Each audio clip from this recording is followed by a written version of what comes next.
Isinulat ko ang storyang to para makilala mo ako. Yun ang mga katagang sinabi mo nung umalis ka na sa tabi ko at binigay mo sa akin ang papel na pinaghirapan mo. At nagsabi mo, basahin ko to dahil ito ang kwento mo. Ang kwento mo habang kasama mo ako.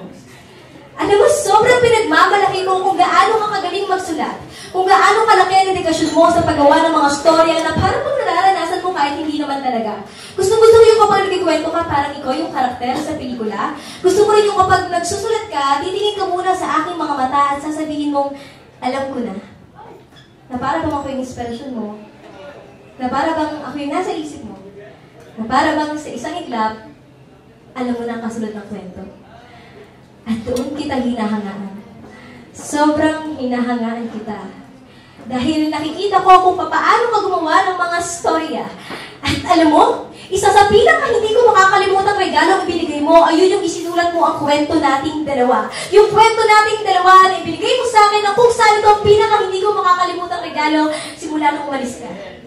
Dahil kahit saan kadalhin ang pagsusulat mo, naniniwala akong nandito mga alaala mo. Hawak-hawak ko ang kwento mo.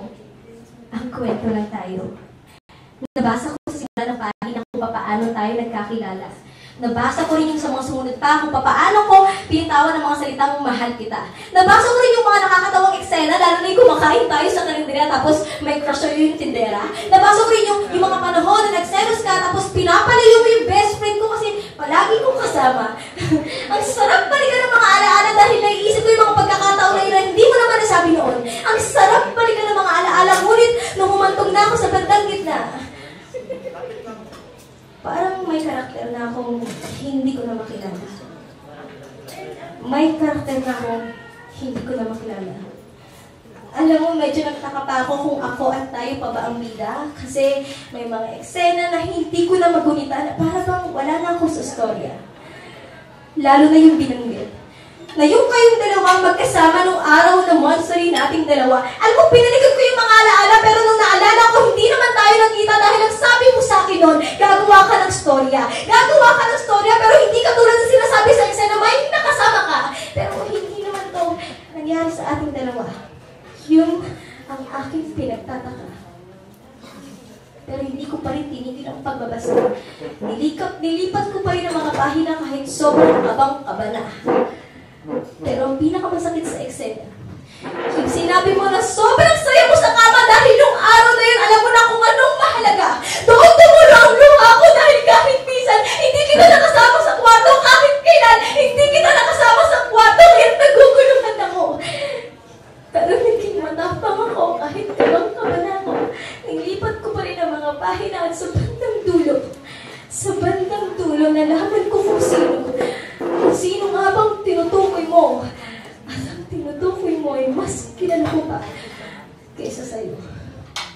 Naalala ko nung nag-business tayo, kasama ko yung best friend ko, kaya siya ang pangatlo. Pero ang point of view, hindi ang kwento lang tayo, kundi ang point of view na kasama ko ang nasa tabi ko. At nabasa ko nahihirapan ka dahil napapagkitnaan kayo. Nabasa ko nahihirapan ka, hawakan ng kamilya, kaya ginagawa mo to sa likod ko. Alam ko na! Alam ko na ang tinutukoy mo! Hindi ako! Hindi ako ang tinutukoy mo. At nang pumatong na ako sa huling parte ng storya, mas naliwanagan na ang utak ko. Dahil umantong na ako, doon ko napagtanto ang mga sinabi mo nung huli tayong nagkita. Nabasahin ko ang storya para mas makilala kita. At tama ka! Mas nakilala kita dahil nung araw na yun, alam ko kung ano ka natin tulad ng pagkakakilala ko sa'yo nung una. Alam ko kung sino pinili mo sa aming dalawa. Alam ko na! Alam ko lang hindi ako ang gusto mo. Hindi dahil hindi ako ang mahal mo. Alam ko lang hindi ako ang gusto mo dahil hindi ako hinahanap ng katawan mo. Alam ko lang hindi ako gusto mo dahil hindi ako ang best friend ko. Alam ko lang hindi ako gusto mo dahil hindi naman ako si Pablo. Oh! Hindi ako magiging sa'yo.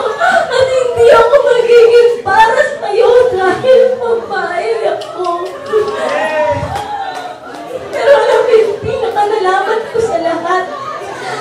Hindi ang storya ng tayo ang isinulat mo, kundi ang kwento nyo habang kasama ako. Ang kwento mo na na siya ang mahal mo habang nagpapakatanga ka sa'yo. Alam ko na. Pero salamat. Dahil kahit wala ka na, hangang pa rin ako kung paano ka gumawa ng mga storya. Ang storya na akala ko tayo ang bida. Pero ako lang pala